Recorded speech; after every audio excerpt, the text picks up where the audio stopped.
ലോകത്തിലെ ഏറ്റവും സുരക്ഷിതരായ രണ്ട് ഭരണാധികാരികളാണ് അമേരിക്കൻ പ്രസിഡന്റും ഇന്ത്യൻ പ്രൈം മിനിസ്റ്ററുമെന്ന് നമുക്കറിയാം. എന്നാൽ എങ്ങനെയാണ് ഇവരുടെ സുരക്ഷാ സേനകൾ ഇവരെ ഏത് അപകടങ്ങളിൽ നിന്നും രക്ഷപ്പെടുത്തുന്നത് എന്ന് നിങ്ങൾക്കറിയാമോ? സത്യത്തിൽ സിനിമയിലെ ഗ്യാങ്സ്റ്ററുകളെക്കാൾ വലിയ പ്രൊട്ടക്ഷനാണ് ഇവർക്ക് ലഭിക്കുന്നത് എന്നതാണ് സത്യം. അപ്പോൾ അതെന്തൊക്കെയാണെന്നും എങ്ങനെയാണ് ഇവരുടെ സെക്യൂരിറ്റി ഫോഴ്സ് വർക്ക് ചെയ്യുന്നത് എന്നുമൊക്കെയാണ് ഈ വീഡിയോയിലൂടെ നമ്മൾ കാണാൻ പോകുന്നത്. സോ നമുക്ക് നേരെ വീഡിയോയിലേക്ക് കടക്കാം. അമേരിക്കയിൽ ഇതുവരെ 4 പ്രസിഡന്റുമാർ കൊല്ലപ്പെട്ടിട്ടുണ്ട്. ഇതിൽ 2 പേരും കൊല്ലപ്പെട്ടത് യാത്രക്കിടയിലാണ്. അതായത് പ്രസിഡന്റ് ജെയിംസ് ഗാർഫീൽഡും ജോൺ എഫ് കെന്നഡിയും. ഈ സംഭവങ്ങൾക്ക് ശേഷം അമേരിക്കൻ പ്രസിഡന്റിന്റെ യാത്രകൾ വലിയ റിസ്ക് ആയിട്ടാണ് ഗവൺമെന്റ് കാണുന്നത്. എന്നാൽ ഈ വലിയ ഉത്തരവാദിത്വം സീക്രട്ട് സർവീസ് ഏജന്റുമാരുടെ ഡ്യൂട്ടിയാണ്. അതീവ ജാഗ്രതയോടെയും കൃത്യമായ പ്ലാനിങ്ങോടും കൂടിയാണ് ഇവർ ഇത് കൈകാര്യം ചെയ്യുന്നത്. സാധാരണയായി മറൈൻ 1 ഹെലികോപ്റ്ററിലോ എയർഫോഴ്സ് വിമാനത്തിലോ ആണ് പ്രസിഡന്റ് യാത്ര ചെയ്യാറുള്ളത്. എന്നാൽ പോകേണ്ട സ്ഥലം കുറഞ്ഞ സമയത്തെ ഡ്രൈവ് മാത്രമേ ഉള്ളൂ എങ്കിൽ മാത്രം പ്രസിഡൻഷ്യൽ മോട്ടോർകേഡ് അഥവാ വാഹനവ്യൂഹം ഉപയോഗിക്കും. ഈ മോട്ടോർകേഡിൽ സാധാരണയായി 20 മുതൽ 45 വരെ വാഹനങ്ങളോ അതിലധികമോ ഉണ്ടാകും. ഇതിനൊപ്പം സീക്രട്ട് സർവീസ് ഏജന്റുമാരും പോലീസും മറ്റ് സഹായികളുമായി ഒരു വലിയ സംഘം തന്നെ ഉണ്ടാകും. ഈ ഓരോ വാഹനത്തിനും അതിലുള്ള ആളുകൾക്കും ഓരോ ജോലികൾ പ്രത്യേകം ഏൽപ്പിച്ചിട്ടുണ്ടാകും. യാത്ര തുടങ്ങുന്നതിന് മുൻപ് തന്നെ ഓരോ ചെറിയ കാര്യവും അവർ പ്ലാൻ ചെയ്തിട്ടുണ്ടാകും. പ്രസിഡന്റിന്റെ കാറ് ഏത് സൈഡിലൂടെ കയറണം, ഏത് കാർ ആദ്യം പോകണം, ഏത് കാർ അവസാനം വരണം, എന്തിന് കാറിന്റെ ഡോർ ആര് തുറക്കണം എന്നുവരെ മുൻകൂട്ടി തീരുമാനിച്ച കാര്യമായിരിക്കും. ഇതിൽ പ്ലാൻ ചെയ്ത പോലെയല്ലാതെ എന്തെങ്കിലും ഒന്ന് നടന്നാൽ പോലും അതൊരു അപകടത്തിന്റെ സൂചനയായിട്ടാണ് സീക്രട്ട് സർവീസ് ഏജന്റുമാർ കാണുന്നത്. ഈ മോട്ടോർകേഡിനെ പ്രധാനമായും 2ആയി തരംതിരിച്ചിട്ടുണ്ട്. മുന്നിൽ പോകുന്ന വണ്ടികളും, അതായത് അഡ്വാൻസ് എലമെന്റ്സ് ഉള്ള വണ്ടികളും, പ്രസിഡന്റിന് നേരിട്ട് സുരക്ഷ നൽകുന്ന വണ്ടികളും, അതായത് മെയിൻ പ്രൊട്ടക്റ്റീവ് സെക്ഷനും. മുൻപിൽ പോകുന്ന ഭാഗത്ത് പോലീസ് കാറുകളും ബൈക്കുകളുമാണ് ഉണ്ടാവുക. ഇവർ മുൻപേ പോയി റോഡ് ക്ലിയർ ചെയ്യും. ഒരു റൂട്ട് കാർ ലോക്കൽ പോലീസുമായി ചേർന്ന് എല്ലാ ജംഗ്ഷനുകളും എൻട്രികളും ബ്ലോക്ക് ചെയ്യും. അങ്ങനെ വേറെ വാഹനങ്ങൾ ആ വഴിക്ക് കടന്നു വരില്ല. ചിലയിടത്ത് ഏറ്റവും മുൻപിലായി പൈലറ്റ് കാറുകളും പിന്നാലെ ഒരു കൂട്ടം ബൈക്കുകളും ഫോർമേഷനിൽ നീങ്ങുന്നത് കാണാം. സീക്രട്ട് സർവീസ് ഏജന്റുമാരെ കൂടാതെ ലോക്കൽ പോലീസും ഇതിൽ വലിയൊരു പങ്ക് വഹിക്കുന്നുണ്ട്. ഇനി നമുക്ക് മെയിൻ സെക്ഷനിലേക്ക് വരാം. ഏറ്റവും മുൻപിലായി ഒരു ലീഡ് വെഹിക്കിളോ ബൈക്കോ മോട്ടോർകേഡിന്റെ വേഗതയും വഴിയും കമ്മ്യൂണിക്കേഷനിലൂടെ കൃത്യമായി പറഞ്ഞു കൊടുക്കുന്നുണ്ടാകും. ഇതിന്റെ തൊട്ടു പിന്നാലെയാണ് പ്രസിഡന്റിനെ പൊതിഞ്ഞു നിൽക്കുന്ന പ്രധാന വാഹനങ്ങൾ വരുന്നത്. എന്തെങ്കിലും അത്യാഹിതം സംഭവിച്ചാൽ ഇവയ്ക്ക് പെട്ടെന്ന് വേർപെട്ടു മാറാൻ സാധിക്കും. ഇതിൽ ഏറ്റവും പ്രധാനപ്പെട്ടത് പ്രസിഡന്റ് സഞ്ചരിക്കുന്ന ലിമോസിൻ കാറാണ്. പക്ഷേ പ്രസിഡന്റ് ഏത് ലിമോസിനിലാണ് ഇരിക്കുന്നതെന്ന് ആർക്കും മനസ്സിലാകില്ല. കാരണം ഒരേപോലെയുള്ള 2-3 ലിമോസിനുകൾ ഡീക്കോയായി ഒരുമിച്ച് പോകുന്നുണ്ടാകും. കാഴ്ചയിൽ ഈ വണ്ടികൾ തമ്മിൽ ഒരു വ്യത്യാസവും ഉണ്ടാകില്ല. ഒരേ മോഡൽ, ഒരേ നിറം, എല്ലാം ഒന്ന് തന്നെ. യാത്രക്കിടയിൽ ശത്രുക്കളെ കബളിപ്പിക്കാൻ ഈ വണ്ടികൾ പരസ്പരം സ്ഥാനം മാറുകയും ചെയ്യാറുണ്ട്. പ്രസിഡന്റിന്റെ ഈ കാറിനെ വിളിക്കുന്നത് ദി ബീസ്റ്റ് എന്നാണ്. ഇതൊരു സാധാരണ കാറല്ല, പ്രസിഡന്റിന് വേണ്ടി മാത്രം സ്പെഷ്യലായി ഡിസൈൻ ചെയ്തതാണ്. കാർ നല്ല കരുത്തുള്ളതാക്കാൻ ഇതിൻ്റെ ബോഡി സ്റ്റീലും സെറാമിക്സും ഒക്കെ വെച്ച് പല പാളികളായിട്ടാണ് നിർമ്മിച്ചിരിക്കുന്നത്. കാറിൻ്റെ ഗ്ലാസുകൾക്ക് നല്ല കട്ടിയുണ്ട്, അതായത് അവ ബാലിസ്റ്റിക് ഗ്ലാസുകളാണ്. തൊട്ടടുത്ത് നിന്ന് വെടിവെച്ചാൽ പോലും ഈ ഗ്ലാസ് തകരില്ല. കാറിൻ്റെ ഡോറുകൾ അത്രയും കട്ടിയുള്ളതാണ്. ബോംബ് സ്ഫോടനത്തെ പോലും ഇതിനെ തടയാൻ കഴിയും. ഇതിൻ്റെ ഗ്ലാസുകൾ ഒന്നും തന്നെ തുറക്കാൻ പറ്റില്ല, അവ സീൽ ചെയ്തതാണ്. ആളുകൾക്ക് വെളിയിൽ നിന്ന് പ്രസിഡന്റിനെ ഈ ഗ്ലാസ്സിലൂടെ മാത്രമേ കാണാൻ കഴിയുകയുള്ളൂ. ഏകദേശം 15,000 മുതൽ 20,000 പൗണ്ട് വരെ ഭാരമുള്ള ഈ വണ്ടിയിൽ ഓക്സിജൻ സിലിണ്ടറും ഫസ്റ്റ് എയ്ഡ് കിറ്റും പ്രസിഡന്റിന് ആവശ്യമായി വന്നാൽ നൽകാൻ അദ്ദേഹത്തിൻ്റെ അതേ ഗ്രൂപ്പിലുള്ള ബ്ലഡും കരുതിയിട്ടുണ്ടാകും. ടയർ പൊട്ടിയാലും ഓടാൻ പറ്റുന്ന റൺ ഫ്ലാറ്റ് ടയറുകളാണ് ഇതിൽ ഉപയോഗിച്ചിരിക്കുന്നത്. ഇതിനൊപ്പം പോകുന്ന ഒരു വണ്ടിയിൽ റിമോട്ട് വഴി പൊട്ടുന്ന ബോംബുകളുടെ സിഗ്നലുകൾ തടയാനുള്ള ഇലക്ട്രോണിക് ജാമിംഗ് മെഷീനുകളും ഉണ്ടാകും. അതുകൂടാതെ പലതരം ഭീഷണികളെ നേരത്തെ തന്നെ തിരിച്ചറിയാനുള്ള സെൻസറുകളും ഇതിലുണ്ട്. മറ്റൊരു കാറിൽ പ്രസിഡന്റിന്റെ പേഴ്സണൽ ഡോക്ടറും പ്രധാന സ്റ്റാഫും ഉണ്ടാകും. ലിമോസിന് തൊട്ടടുത്തുള്ള വണ്ടികളിൽ തോക്കേന്ത്യ സീക്രട്ട് സർവീസ് ഏജന്റുമാരുമുണ്ടാകും. ചില വണ്ടികളെ കൗണ്ടർ അസോൾട്ട് ടീം എന്നാണ് വിളിക്കുന്നത്. ഏതെങ്കിലും തരത്തിലുള്ള അറ്റാക്ക് ഉണ്ടായാൽ നിമിഷങ്ങൾക്കുള്ളിൽ പ്രത്യാക്രമണം നടത്താൻ ഇവർ സജ്ജമായിരിക്കും. കൂടാതെ കെമിക്കൽ അറ്റാക്കുകളെ പ്രതിരോധിക്കാനുള്ള സാധനങ്ങൾ കൊണ്ടുപോകുന്ന വണ്ടികളും ഇതിൻ്റെ കൂടെയുണ്ട്. യാത്രക്കിടയിൽ സുരക്ഷിതമായ സാറ്റലൈറ്റ് കണക്ഷൻ നൽകാൻ മറ്റൊരു സ്പെഷ്യൽ വെഹിക്കിളും ഉണ്ടാകും. ഏറ്റവും പിന്നിലായി എന്തിനും തയ്യാറായി ഒരു ആംബുലൻസും പോലീസിന്റെ കാറുകളും ഉണ്ടാകും. പുറകിൽ നിന്ന് വേറെ വണ്ടികൾ ഒന്നും തന്നെ ഓവർടേക്ക് ചെയ്യാത്ത രീതിയിലാണ് പോലീസ് നിൽക്കുന്നത്.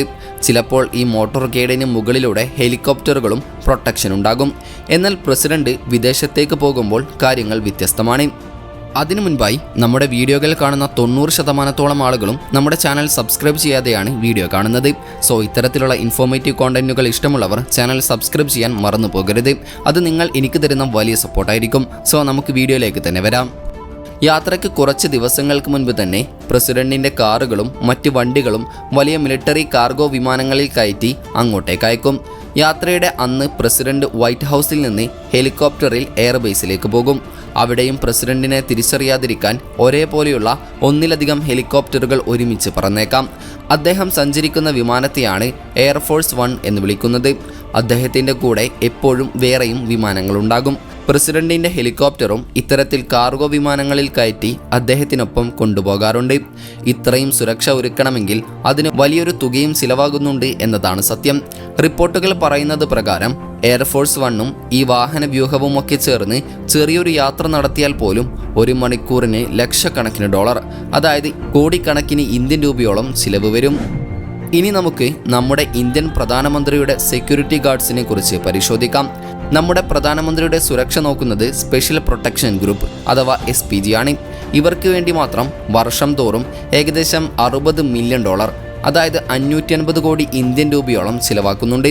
ഈ സ്പെഷ്യൽ പ്രൊട്ടക്ഷൻ ഗ്രൂപ്പ് അഥവാ SPG എന്ന് പറയുന്നത് പ്രധാനമന്ത്രിക്കും അദ്ദേഹത്തിൻ്റെ കുടുംബത്തിനും തൊട്ടടുത്ത് നിന്ന് സുരക്ഷ നൽകാൻ വേണ്ടി മാത്രം ഉണ്ടാക്കിയിട്ടുള്ള ഒരു പ്രത്യേക സേനയാണ്.